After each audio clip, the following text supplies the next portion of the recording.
Hi guys, I'm Shmi, hello and welcome back to the channel where you join me today for a Fuel for Thought video, one of my series of FFTs where we talk about a topic that's particularly interesting or really stands out, which today is going to involve the brand new Maserati MC20 supercar, but in particular a bit of car swapping between the various brands. Now this is something that was drawn to my attention and instantly I was like, yes, that makes sense. And today I'd like to tell you all about what I mean by this while we go for a drive. We're in the SLS AMG Black Series, continuing the road trip today, heading towards Munich, at the moment going through the countryside. I think we might have some autobahn later on, but heading on a fairly long stretch. But let me tell you a little bit more about what I mean, and we'll have a quick intro to the new MC20. MC standing for Maserati Corse 20, as it's been launched in the year 2020, the car that really marks a new chapter for Maserati, presented with great fanfare, their first supercar in 15 years since the MC12, their first engine that they've made themselves for 22 years as well, so it's a big deal. Maserati introducing such a car. I have some thoughts about it as well. I do think it's particularly expensive, we'll touch on that, but it's an awesome looking thing, offers a lot of incredible functionality, it's very lightweight. We'll go through all of the details, but in particular, I'd like to talk a bit about where that car has come from, and to do so we need to rewind a step, take it back about 7 or 8 years to when Maserati launched the Alfieri concept. Now I remember seeing this, filming it at the Geneva Motor Show. It was a concept that won a whole host of design awards. It was a beautiful looking thing, a front-engined Grand Tourer, luxury but very much about clean lines, beautiful design. A potential successor at the time to the Gran Turismo and the Gran Cabrio, models that have really stuck around for quite an extended period of time, but a car that never came to fruition. Now a few days ago it was pointed out to me that the Alfieri concept bears a lot of resemblance to the brand new Ferrari Roma. The Roma being a new segment for Ferrari, a car entering into a new category, a slightly lower price point as well, a car that follows a similar format, the front-engine Grand Tourer, with very similar looking lines in terms of the exterior appearance. And this got me thinking a little bit. It cannot be by chance that that has happened, that car looks very similar. I tell you, it's incredible that despite the interim period, you know, the 6 or 7 years that went past from the introduction of the Alfieri through to when we've most recently had the Roma being launched in Rome, in Italy at the tail end of last year, and of course recently I got to drive the new car for the first time. It can't be a chance that that's happened. So another thing that ties into that is that for the last couple of years we've been hearing rumours about Ferrari introducing a new lower tier sports car sitting beneath the line of the 458, 488 and F8 that would have a twin turbo V6 and be a small, nimble, slightly cheaper sports car, as well as also simultaneously hearing that Alfa Romeo could also be working on such a thing, a new 6C or maybe a new 8C, but based on a similar idea, using some Formula 1 technology, using the dual clutch gearbox linked up to a twin turbo V6. All of this kind of starts to sound like it might be connecting together a little bit, doesn't it? So if you think about this, Maserati have launched this new car, the MC20, talked a lot about how the new Nettuno engine that makes 630 horsepower and 730 newton meters from its 3-litre twin-turbo V6, how this has a lot of Formula 1 derived technologies, but of course Maserati don't race in F1, but Alfa Romeo and Ferrari both do. So you're probably thinking, well, maybe that's more than just coincidence, perhaps. What about the fact then that we've been talking about this Dino, as it's been referred to, like the old Ferrari Dino that was named after Enzo Ferrari's son Dino?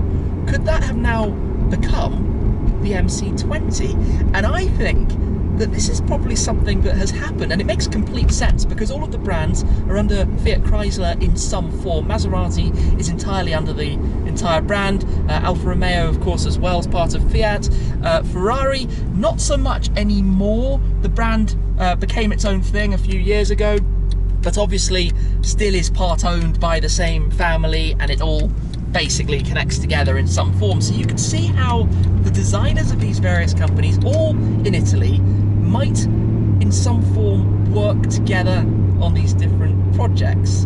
Now I find this fascinating, but it feels to me to summarise it, that the Maserati Alfieri became the Ferrari Roma, and the Alfa Romeo 6C and the potential Ferrari Dino have now become the Maserati MC20, which is fascinating because this leads me on to talking about the price point of the MC20, which is actually above that of the Ferrari Roma.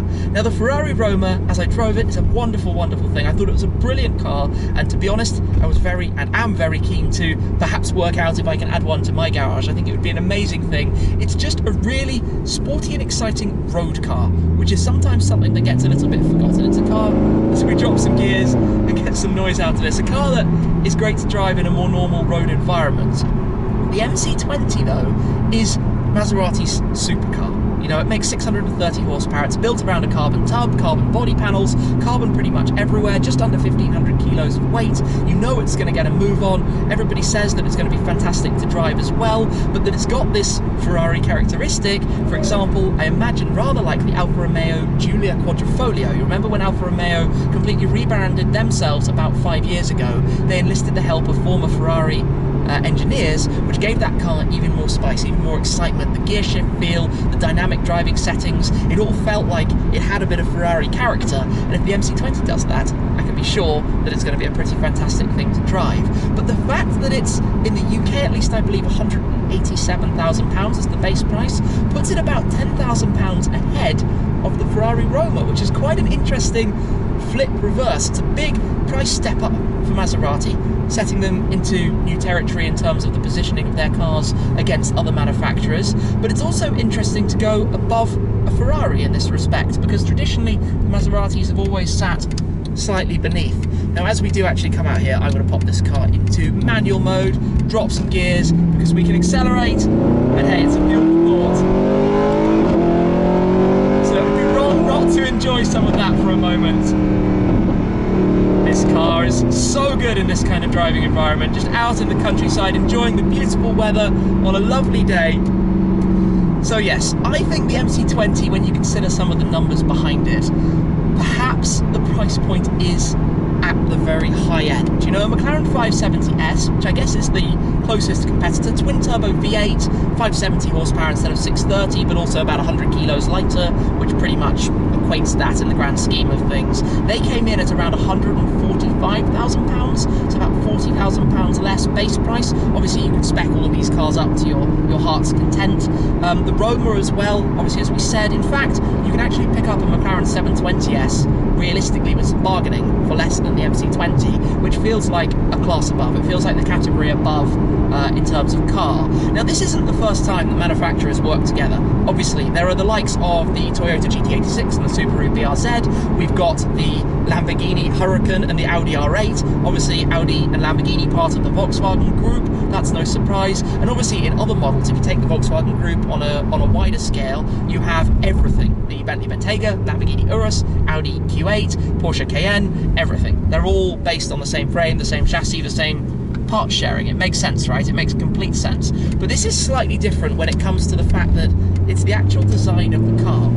But if we bring up both the Alfieri and the Roma, you can see that the design elements, for example, the very high tail line with the tail lights integrated right up towards the top of it, the muscular arches reminiscent of the cars back from the 1960s from both brands, to be honest, the pointed nose, that sharp shark nose that you have, the way it pivots right down, low front end, and just the general shape of it, the windscreen line, the rear window, the roof line, it all connects together as two cars that share a commonality between them. When you look at the MC20, similarly, it feels very reminiscent of the Alfa Romeo 4C. When we saw the camouflage cars before, the shape of it is Alfa 4C. Obviously, it's a significantly larger car, but you have those Alfa Romeo design cues as well. Obviously, heavily changed, and I presume this will have happened, if I'm right in my speculation, quite a lot earlier in the design and development process. Obviously, it will have moved over towards Maserati and become a project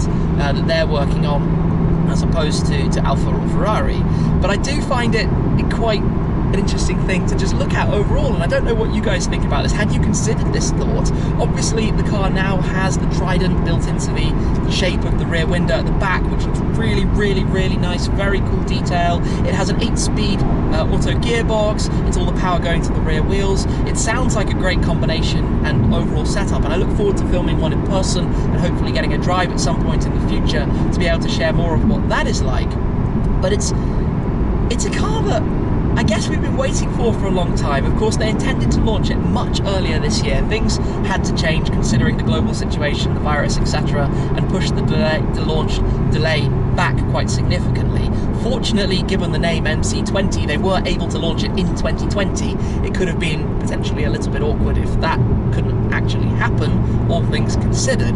But it's a car that I think in its own right is probably going to be a great thing, especially if it does have this background having been worked on by Ferrari, by Alfa Romeo in some form in its earlier stages in its development. Now, also interesting, it has obviously been a long time since Maserati made a supercar, but this is a car entirely assembled and put together in Modena in Italy. The engines, the Nettuno, also the body, the car will be assembled out there, which is pretty special. There's something about an Italian supercar. It just adds a touch of flair that only the Italians know how to do, with that kind of passion, that kind of excitement, that kind of desire to build an ultimate car. I imagine there might be quirks, there might be some unusual things about it, but that's often half the fun. I'm not sure when they're going to be hitting the roads and when the opportunities will actually come to drive, but they did also say that there'll be a few different versions to come. The one we see at the moment is the twin-turbo V6. There will also be a convertible version, a Spider I presume, of the existing car. Obviously their last supercar, the MC12, which was a very different ball game, actually had a removable roof, a Targa roof panel that you could take off and leave at home in your garage. There was nowhere to store it. But they have also said that an EV is coming, an electric version of the MC20, and personally I'm actually fascinated to see how that goes, because having planned that from the outset means that they'll have been able to engineer, design the car and set it up in a way that it will be very effective in terms of housing the electronics, in terms of how the batteries and all of the motors will be able to fit within its package, within the small confines of what's available, and obviously keep the weight balance down, keep the centre of gravity as low as possible, and make it a very appropriate car for those conditions to drive, you know, electrically. So I'm really, really fascinated myself about that car. So Fuel for Thoughts have always been my attempts at offering you guys some thoughts or feedback about the industry, about ownership experiences, and this is one that I've spent quite a bit of time thinking about, and I'm really, really interested to see if anything more about this comes out, because to rewind even further, something I remember reading about at the time that stood out to me an awful lot was back when Ferrari introduced the California. There were actually prototypes of the California that wore a Maserati grille at the front. That was a car that Ferrari also took from Maserati and eventually changed, because I think the price point at the time for Maserati was going to end up being a little bit too high, so they basically moved the project over to Ferrari. And isn't it amazing how this happens? And it must happen all the time between brands, especially when working on halo products, really significant cars, standout models. I mean, we see it with Toyota and Lexus, putting the LFA as a Lexus as opposed to a Toyota, the more premium brand, but ultimately it being a Toyota underneath the skin, heavily engineered by them. So you can see how it comes a little bit full circle, how it all connects together, how these brands probably do work together. You can imagine the designers and engineers at the different companies are actually all the best of friends. They've probably worked together, studied together, who knows what before. So it makes total sense that they would then collaborate or exchange ideas or put together the different companies, especially when they're under the same ownership. And I suspect that is what's happened in this case as well, to bring the MC20 to the Maserati brand as opposed to one of the others. And I'm hoping if I go up into manual, I'm going to have an opportunity to overtake this truck, because you've probably noticed we have been stuck behind it for a fairly long time. So empty road. Wow, that sound. This car is just a masterpiece.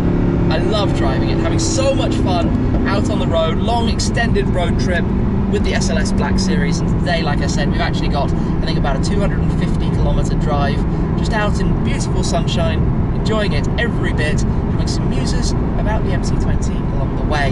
So that's it for now. Let me me know in the comments down below what you guys think.